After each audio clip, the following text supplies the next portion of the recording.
Hey y'all, how's it going? Good afternoon.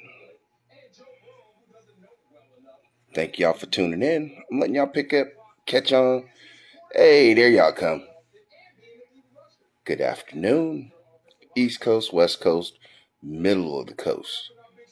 And welcome to Drive Time with Big L. Tommy Beard, what's going on, my man? Canyon, what's up, though? I'm here. You know, Stevie Wonder's a great chauffeur. He dropped me off. So I figure, hey, Lucas, what's up? I'm gonna see what I can do. Joseph, what's going on? There's I mean, there's a little bit of everything going on. The best thing is we a day closer to the game. We a day closer to reckoning. Gabriel, what's going on? The reality of it is this here. We got a game Sunday. And due to just chilling, Tommy. Due to the reality of the fact that Maria, what's going on, darling? I see you, Catwoman. Wow. Hey, Selena, darling, how you doing? Mwah. Antoine, what's happening?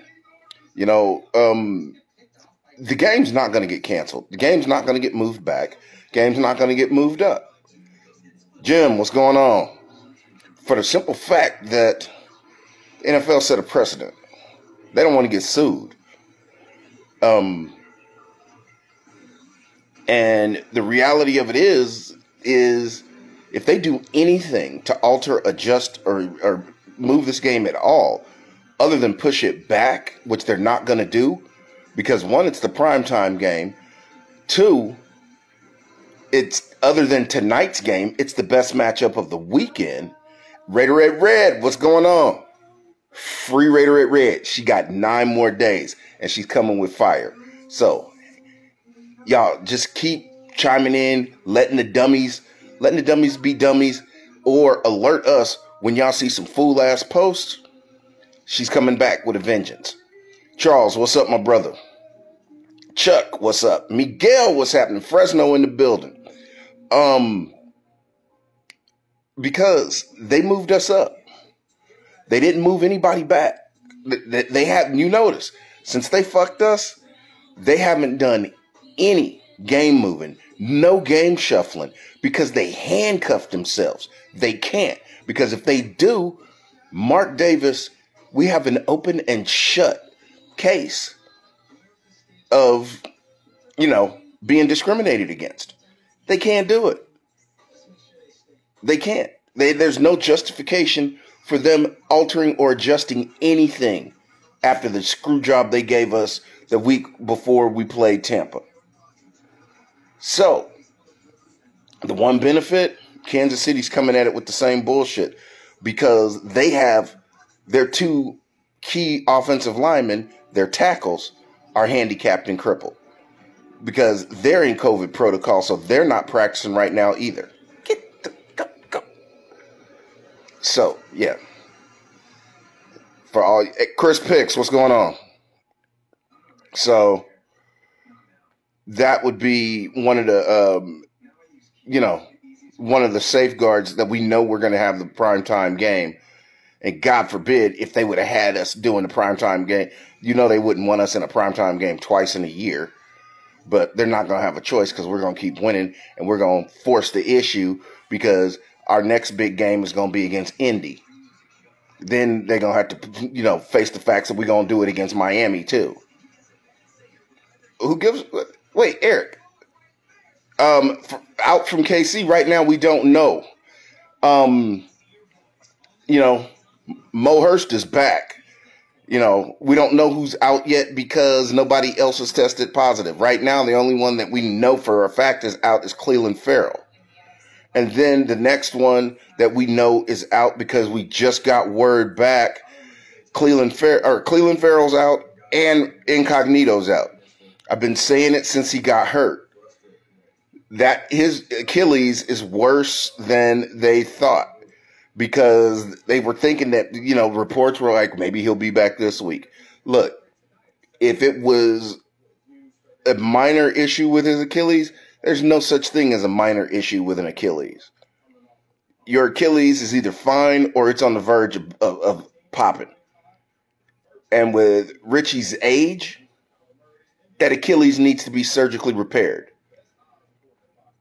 With his size, it's going to pop if he goes out there and tries to do anything with it.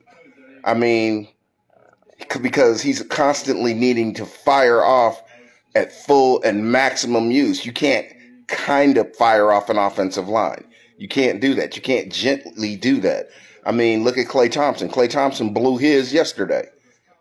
And that's with him being careful trying to get ready for an NBA season. Offensive lineman has to explode constantly. Therefore, he is done. And if he chooses to get that surgery and come back, then great. But the reality of it is, I don't think we're going to see Richie again.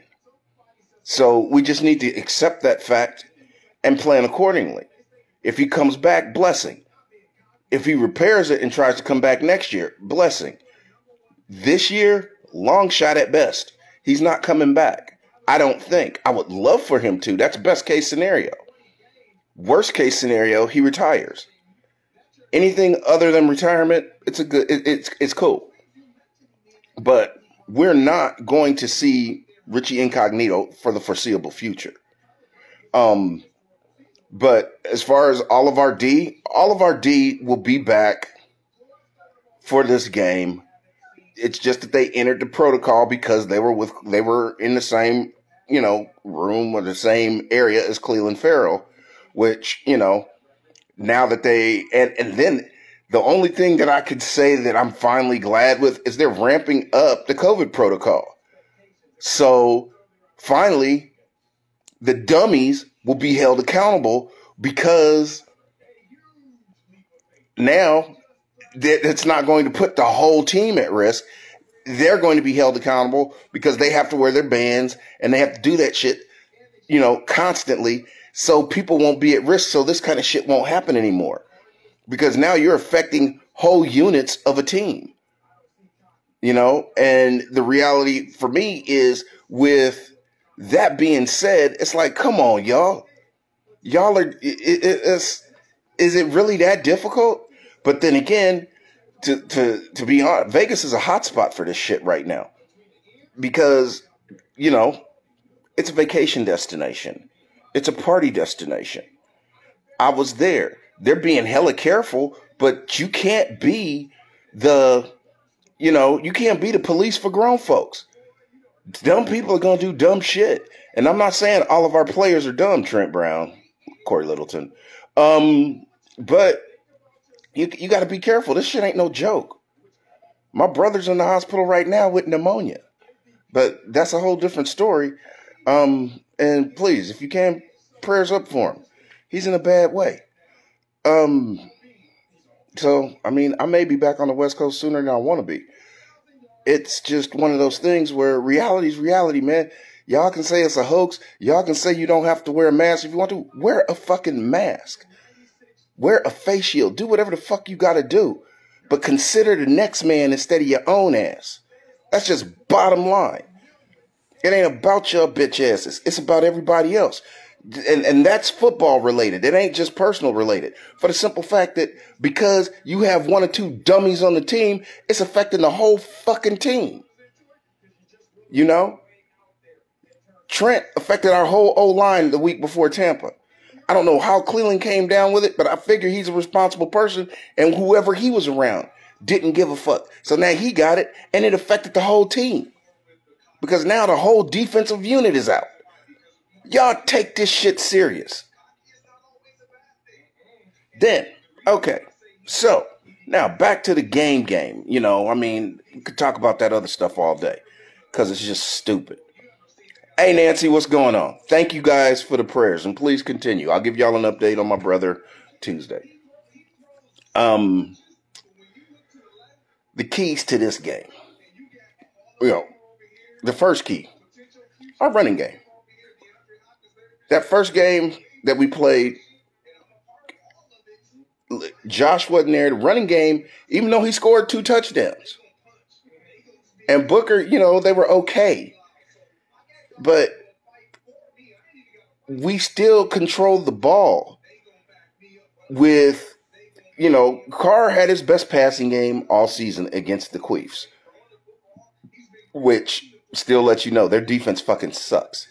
They have a couple of good defensive linemen, and they have the Honey Badger floating around in the back.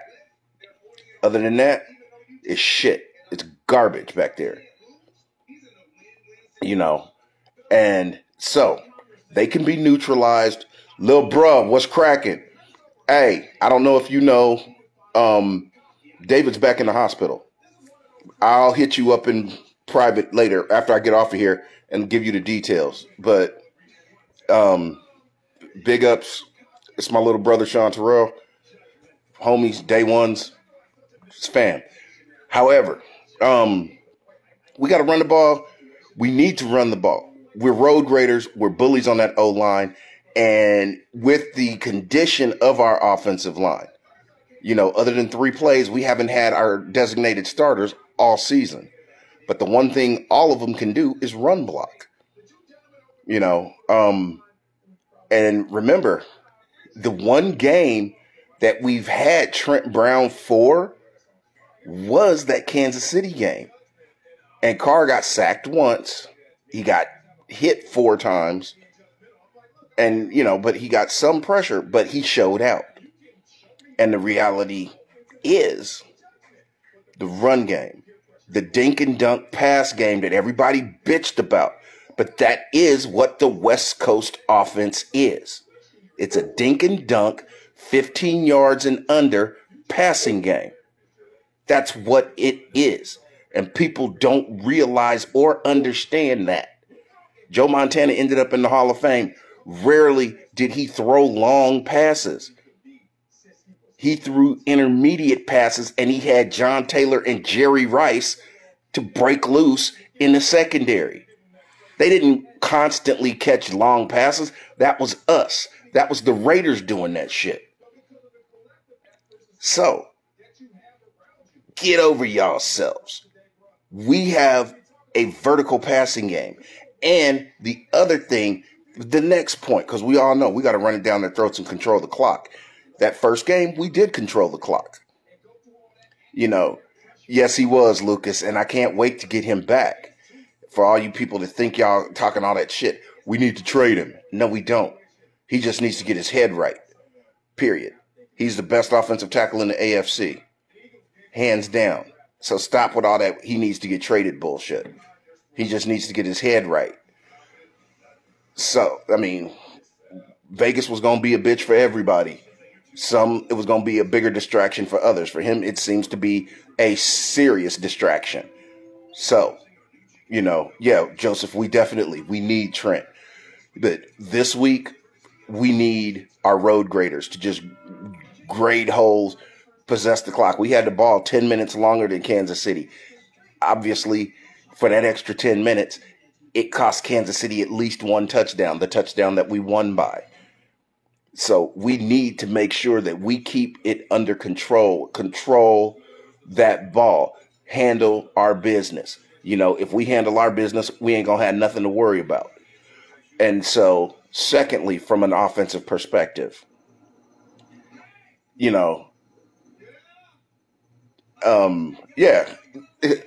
Red, she made another point. Who y'all think protected Brady for 5 years or for 4 years? That was Trent Brown covering Brady's back. The man got a couple of Super Bowl rings. Y'all slow down. He's the best tackle in the AFC. Period. He may not have been throwing the ball, but he made sure that his quarterback could, just like in Kansas City. So, let him get healthy. I'm fairly certain after missing a month and a half because of stupid decisions, he just may have learned his lesson about doing dumb shit. So, Carr just needs to be Carr. Derek Carr just needs to be the Derek Carr that he's been this year. And I think it's more than a fluke. He has returned to the form of 4 years ago. And he's peaking. He's still going on an upward slant from that. He's handling his business, and the thing that's going to benefit even more in this game is this. We have every single one of our receivers back. That's not what the case was in when we were in Kansas City. Bryan Edwards is back. Our complete complement of receivers is in the stable. So we have the vertical threats, all of them. Aguilar is going to be the complement to the vertical threat. Renfrow is basically going to be, third and Renfrow. Waller, catch the fucking ball, is going to be the threat. Moreau is going to be a threat who has better hands, not the same speed, but we're going to have the 2 tight end threats. We're going to have 4 wide receivers, 5 actually, as threats. We're going to have Jacobs and Booker in the backfield and Richard coming out of the backfield. We have the full complement of our skill position players. And like Red said, it's going to be a high-scoring game. Hopefully, will be a pleasant surprise. And it'll be a high-scoring game because we knee-deep in that ass. Preferably. The thing about it is, I don't feel like their defense will have anything different for our offense. As long as, Ingold's active. I mean, I know they brought in a fullback to look at. Ingold's active. So I think from that aspect we'll be good because he didn't play bad against Denver and it's given his ribs a week longer to do some healing. But, regardless, one way or the other, he's going to ball out. And, if he does go out for any, if he's included in the passing game at all, I'm sure it'll be out in the flat somewhere where his safety valve will be the sideline where he can get out before he gets any real hits. But, the way he plays, he's going to go and handle his business. And the other thing is, look, the only people, I'm going to touch on this real quick. Fuck the victory lap. It's getting way more hype. I mean, it was something. I mean, would we even know about it if the Queefs didn't say something? I mean, we didn't know about the shit for the last month. It didn't come to light until the Queefs said something about it. They're the ones that said something. And then, Colton Miller's back. Everybody's back except Incognito and Trent on the offensive line. And that's the thing, Joseph. I mean, you gotta consider the source. It's a worldwide leader in overhyped bullshit that's doing all the talking about this fucking supposed victory lap. It's garbage and it's bullshit. It's poor reporting at its best. They're making a big deal out of nothing. And then it's the Chiefs players trying to come up with some bulletin board bullshit and then going and crying to the fucking media. And then the audacity to say something when you motherfuckers is doing some fucking queef quiver when y'all playing the Jets and you got the whole team doing the queef quiver and y'all can complain about somebody that just whooped your ass doing supposedly a victory lap when I completely believe Gruden that they were just fucking with a bus driver and they heading to the airport. Who gives a fuck? But y'all in a game, you talking about an insult. You doing the queef quiver on the fucking field. The whole team quivering out there like a bunch of sensitive bitches because y'all beating the worst team in the league. Stand the fuck down with your bullshit. All of them quivering like somebody done stuck a 12-foot long vibrator up their ass and they just can't take the tingle. Man, fuck y'all. Your team, your fans, and let's give it a rest on that fucking lap. Come on. It's overhyped bullshit. Because if it was about something, and if the players really gave a fuck about it, we'd have heard about it a month ago. Because at this point, everybody that speaks on it and everybody that keeps talking about it, y'all ain't doing nothing but giving the motherfucking Quee fans motherfucking glory. So, fuck it. Move on. Let's focus on the fucking game. So, let's move to the defensive side. Our pass rush has not been 150%, on point all year. However, in that first game, real talk, was when our pass rush was completely on point, which is going to be something that we have to focus on, which is going to be something that we have, because Mahomes threw for his 330-something yards. However, he was uncomfortable. That pass rush led to the interception. We sacked Patrick Mahomes 3 times. We hit him 7 times. He was under pressure the whole game. He was uncomfortable. The fact of the matter being, you don't have to sack him 800 times. All you have to do, look, anybody that's going to get pressure on the quarterback, I love, Chris. So David Irving, good points. And then the thing for me is Arden Key. Arden Key was balling. Arden Key was actually the shadow on Mahomes, which is another reason why he wasn't getting loose. He only ran for 21 yards against us. He ran for a touchdown, but he ran for a touchdown, threw for 2.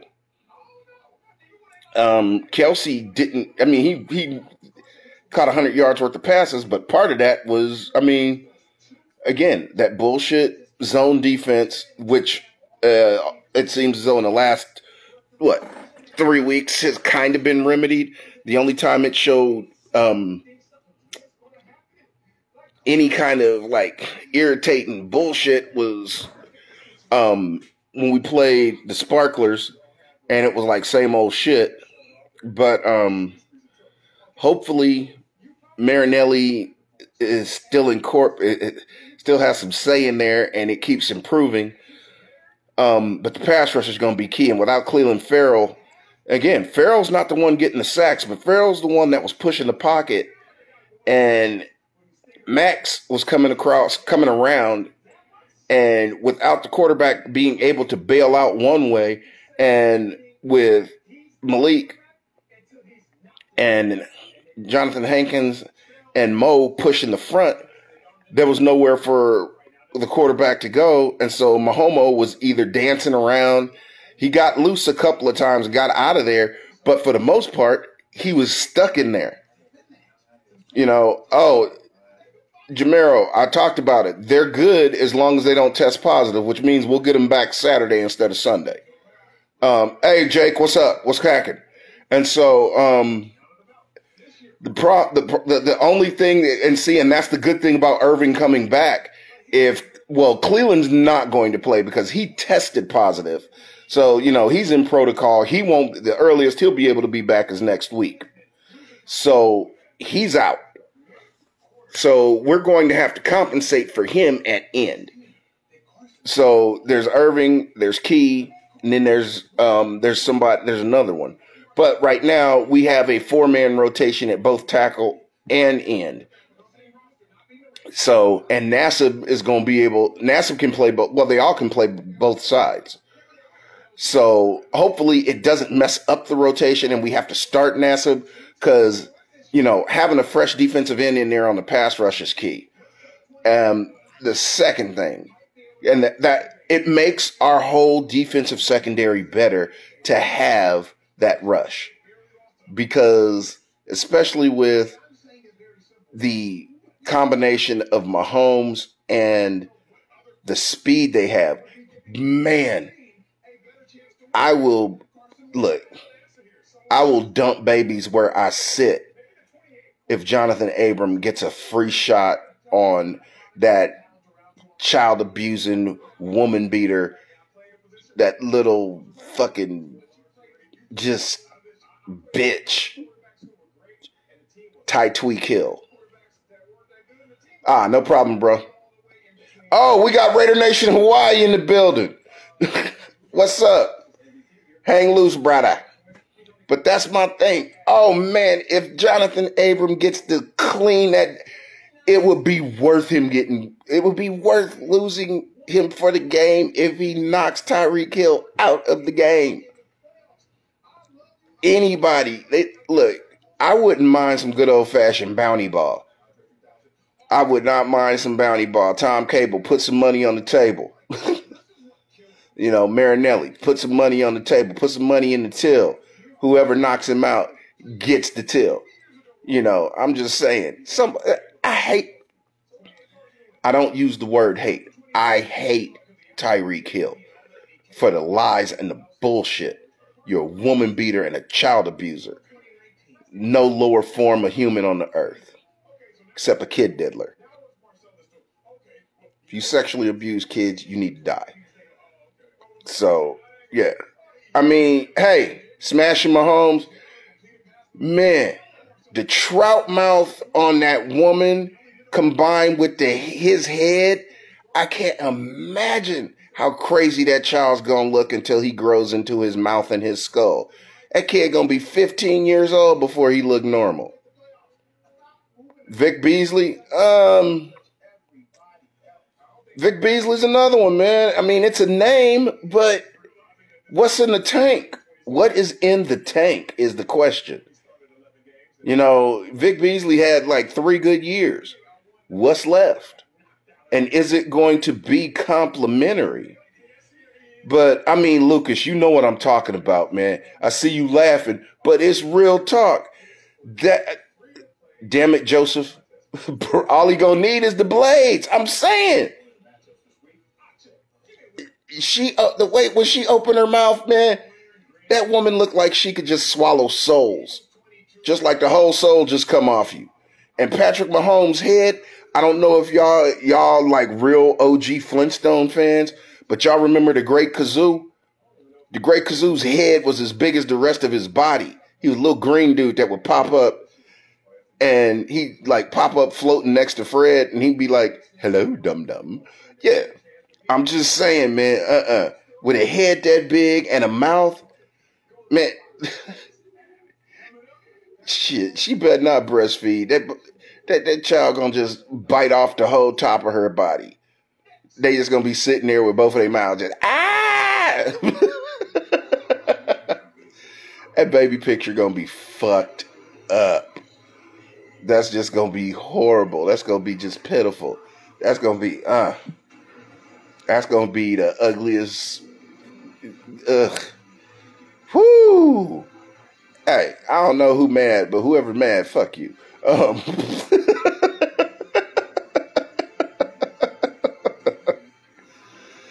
Yeah, I mean, Jose, he's a fresh body, but what's the point of paying somebody if they're not going to contribute? Hello, Kimberly. How you doing? Maybe she's the Quee fan. I don't know. But y'all know what I'm talking about. People say, well, all babies are cute. I call bullshit. That is not true. Not all babies are cute. Some of them motherfuckers need to be out there with the wildlife until they grow into they may turn out pretty. But sometimes, I call it like I see it. Some people, that's what, you know when a baby's ugly? Especially in the South, when you hear the woman's oh, bless his heart or bless her heart, that is when you know that's a funny looking baby. Now, see, no, you telling when you say bless their heart, or my other favorite, oh, they look just like their daddy. You know the child ugly then. I'm just saying. But, I got pretty children, so I don't know. I mean, granted, my son is my kids, so like my son head was as big as mine. I thought, yeah, I ain't gonna lie, my son had a strong neck because I thought he wasn't gonna be able to stand up till he was 6. But that was, thank goodness. I mean, that's probably why the boy liked liquor now, because the way he got to walk was he leaned forward and came after my gin and Coke. Or not gin, but Tanqueray and Coke. I'm like, well, shit. If you're going to get up and walk to come get a drink, here, take a sip. See, that's probably what's wrong with him today. But but y'all know what I'm talking about. My son's head was half his body. See, and this is the thing. Squirrel. Okay, I'm back to Raider football. Y'all get me talking about some off shit. I don't even know I'll start talking about Patrick Mahomes' ugly ass future baby. Mark Durr, what's happening? But defensively, we get a pass rush, and we were playing. Remember, I've always bitched about that hybrid zone, and they actually played it last week. Now, granted, yes, they've been touched by God. But see, was that really God? Because at one time, old boy in the underworld was God's number one assistant. He got tricks. And see, and them real ugly ones, they end up being little mischievous fuckers. So there's a good chance that little motherfucker been here before. So, they could be a shepherd for the devil, and you just don't know. You got to check them temples for horns, see. But y'all, okay, we changed the subject. Y'all quit talking about ugly children. So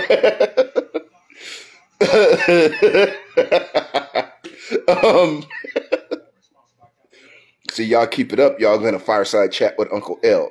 And y'all know what those end up being about. Damn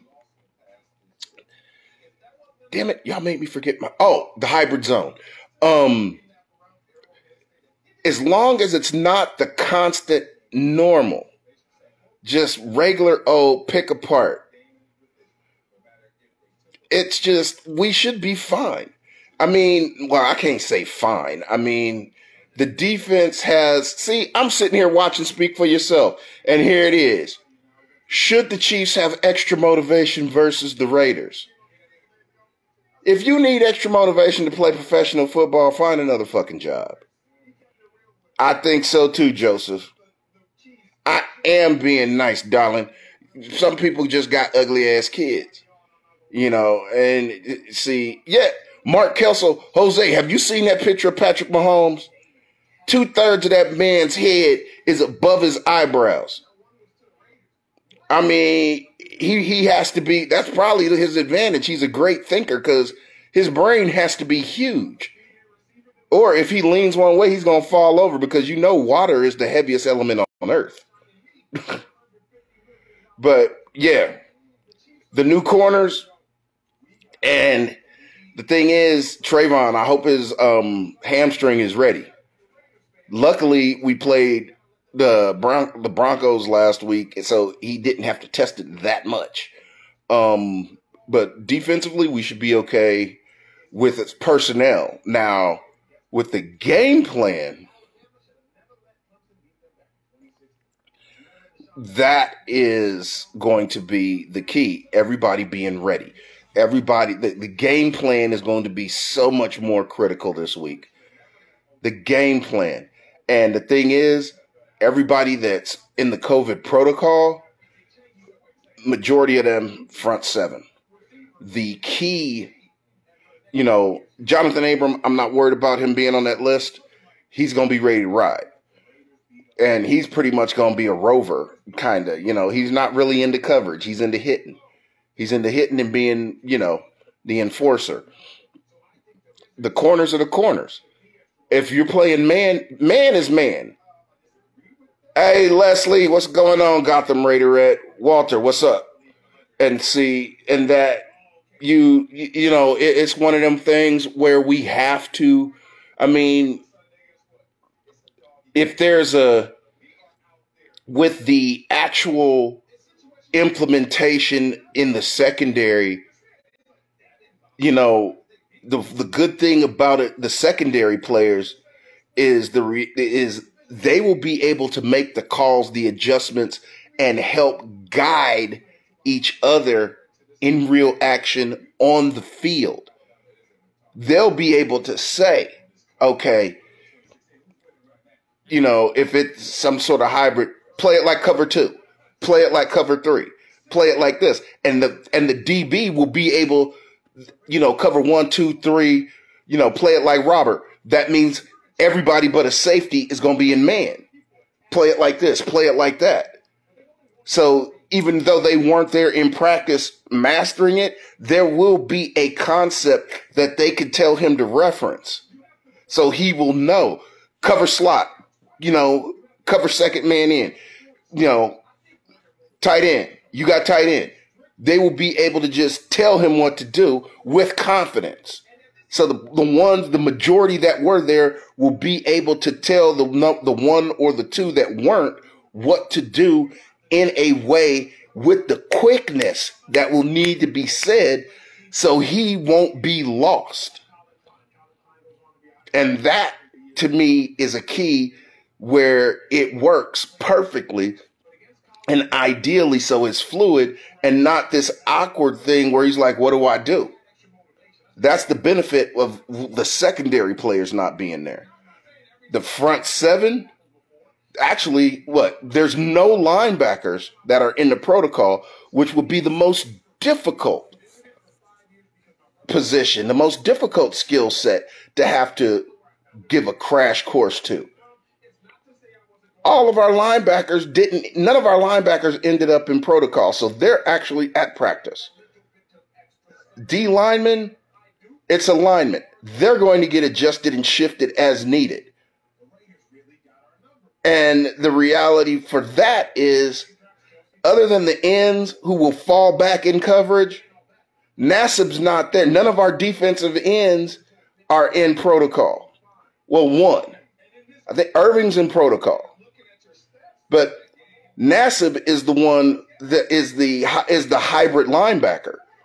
He's the only hybrid linebacker defensive end that we have. So, as you saw last week, he'll drop back and pick a ball off. And remember when we signed him in the offseason? I don't know if a lot of you that were here. I was the one that said he can stand up and play because he was a stand-up. He was an outside linebacker / defensive end in college. He was a defensive end that played standing up. So he's used to dropping back in coverage. So on any given down, he can drop back, and he proved he can catch the ball. So once again, we should be okay because none of our linebackers, who are the keys in pass coverage in the middle of the field, none of them ended up in protocol. So that should be, and Marcellus Wiley just said exactly what I said about this stupid little circle in the field thing. He said, everybody keeps talking about this victory lap, and what he said was, who gives a damn? You have a blessed day too, Miss Gotham Raiderette. Hey, what's going on, Raider Ortiz? What's cracking?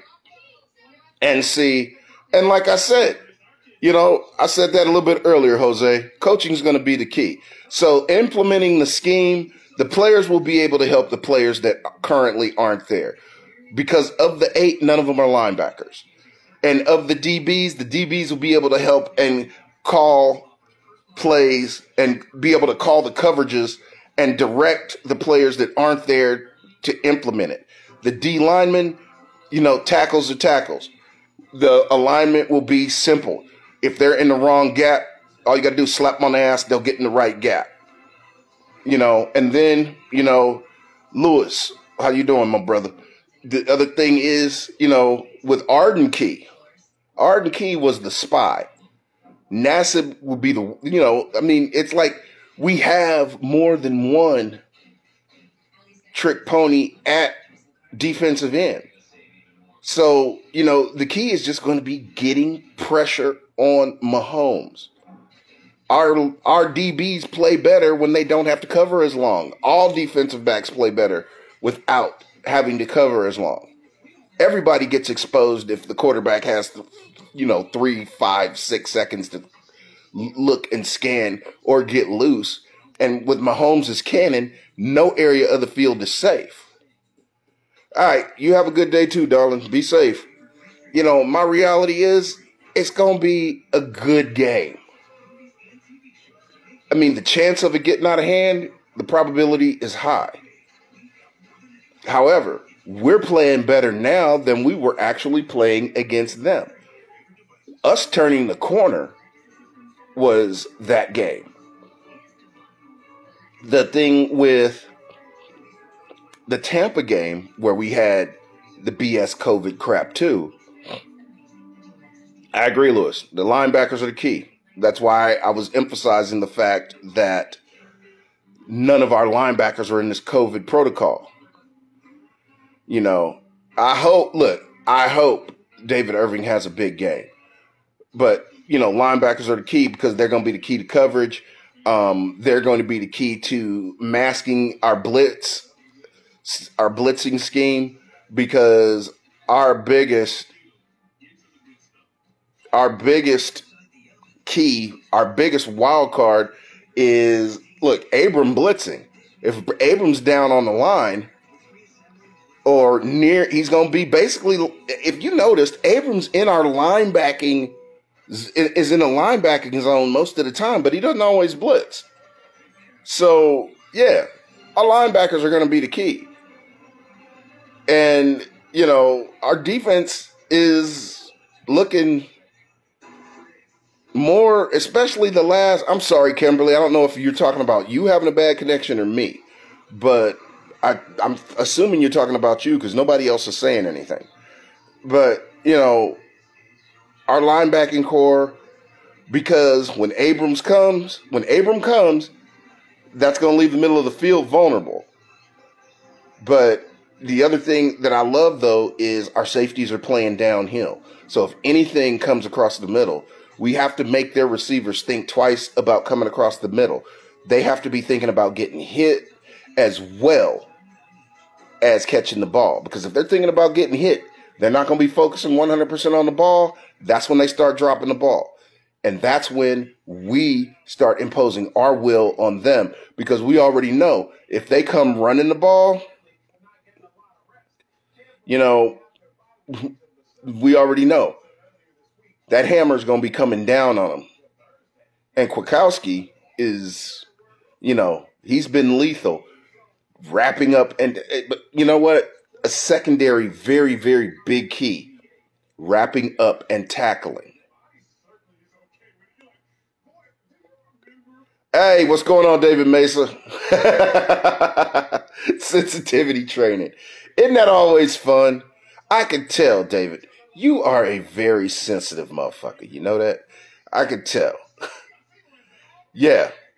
And see, and that's Chris, everybody, anybody that doesn't, that if they are free, somebody's going to be hawking Mahomes. He's going to have a spy. Hey, Pam, how you doing, sweetheart? And that's the thing. Abrams, Tuesday, people were saying Abrams needs to calm down. No, he doesn't. Jonathan Abrams is doing just fine. Once he learned that lesson against New England, you have to still, just because you like to hit, you can be an enforcer, but you have to be a football player first.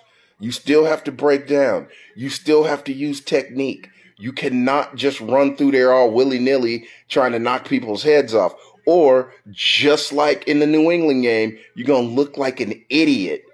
Rex Burkhead ran for 130 yards.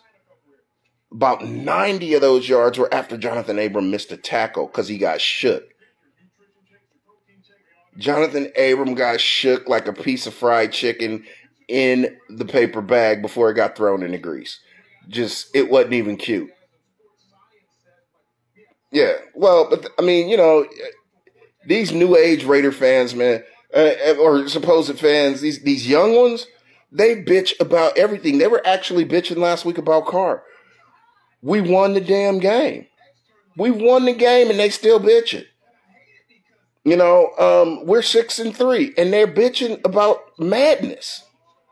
It's like, these are the kind of people that would, you know, they would complain to their wives. They could be getting sex like 3-4 times a week. I didn't come right this time. Oh, it's your fault. Or, you know, why didn't we have sex like they did on the porno? First off, you got a woman. What are you watching porno for? Silly bitch.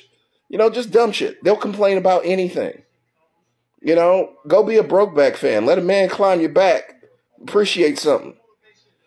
Yes, and it wasn't nothing sweeter to me than watching Booker do what he did against the Broncos, because they didn't use him. They didn't use him. They didn't appreciate him. You know, and yeah, notice how much more effective Jacobs is running because he can get spelled now. He doesn't have to go out there and die, get run to death, so he's ineffective late in the game. Now Jacobs can run for his 100, 120 and still be fresh at the end of games because Booker can go in there and get that 80, you know, that 60, 80, whatever, depending on, you know, the climate of the game or, you know, the effectiveness of the run game. Josh doesn't, and he's just as powerful as Josh. Exactly. Gabriel, you get the golden cookie of the day. It doesn't matter how you win as long as you do it. Just win, baby. Al Davis. Commitment to excellence. Al Davis. You know, Raider Nation. The Nation. Al. Okay. And see, I haven't entertained, once again, the drink of the day. We're going to go with a little, you know, my favorite, Tanqueray, but it's that Tanqueray citrus. So it's got that Rangpur lime and the tangerine. It's also, but we decided to go ahead and mix that with a little cranberry and black cherry. That's absolutely delicious. It's lovely. Then we're going to combine that with a little bit of the Creator's Greatest Plant, and we're going to be lovely. And I was going to say also, y'all, don't forget, tonight, 7 p.m. Eastern Time, tune in to our resident midget and master of all sports, especially fantasy football, Prime, the sports guru, and Prime's Fantasy Island. Hey, Walter, you stay safe out there today, too. Vodka, darling, I do vodka, but gin is my go-to. I'm an old soul. But just for you, I'll come with some vodka next time. Okay? But, well, no, I can't promise that, because if we win, I can already tell you, we're going to be celebrating with a nice big cup of Raider Girl and some tequila. If you haven't seen Raider Girl, tune in Tuesday. Raider Girl is very beautiful. She's a beautiful woman in a glass. She's the glass version of the perfect woman. There's some Henny over there. There's a lot of Crown. There's some Henny. There's some whiskey. Not the single malt Aquafina, but yeah, we got all that. Do I play fantasy? Yeah, I'm in a couple of leagues, but I won the last 2 years. This year, this COVID, my team has COVID. But again, tune in to Prime's Fantasy Island tonight, 7 p.m. Eastern. Prime's going to give you all the ins and outs, try to get y'all a dub this week. And the thing is, I play in the league with Prime. Yeah, I'm not doing so hot. And then following at 10 p.m. Eastern, tune in for the commish. We here at Raider Reaction, we love y'all. We appreciate y'all. We do this for the love of the Raiders. We do this for the love of the fans. We do this because we just enjoy, as you know, I like telling stories. I like entertaining. I like giving y'all a reason to smile every day, especially in this environment today. I really just do it because I love to laugh. I love y'all. I love my Raiders. So, let me get a sip of this. Because it's drink o'clock and smoke 30 somewhere. Here, actually. Right here. It's drink o'clock and smoke 30. So, I don't listen or look at that dude. I guess I'm not cool enough because I don't know who it is or where it is. I think he's corny. All right, Jose, you go ahead. You have a good day, my brother. Stay safe. Now, here at Raider Reaction, it's peace. No matter what, be peaceful. It's all about that love. We love y'all, and y'all love each other. You ain't got to agree, but do whatever you do in love. And first and foremost, Raider Reaction, the one thing that it's all about is real men wearing black. Raiderettes wear black. But it's all about the Raider Nation. It's your boy Big L. I'm out.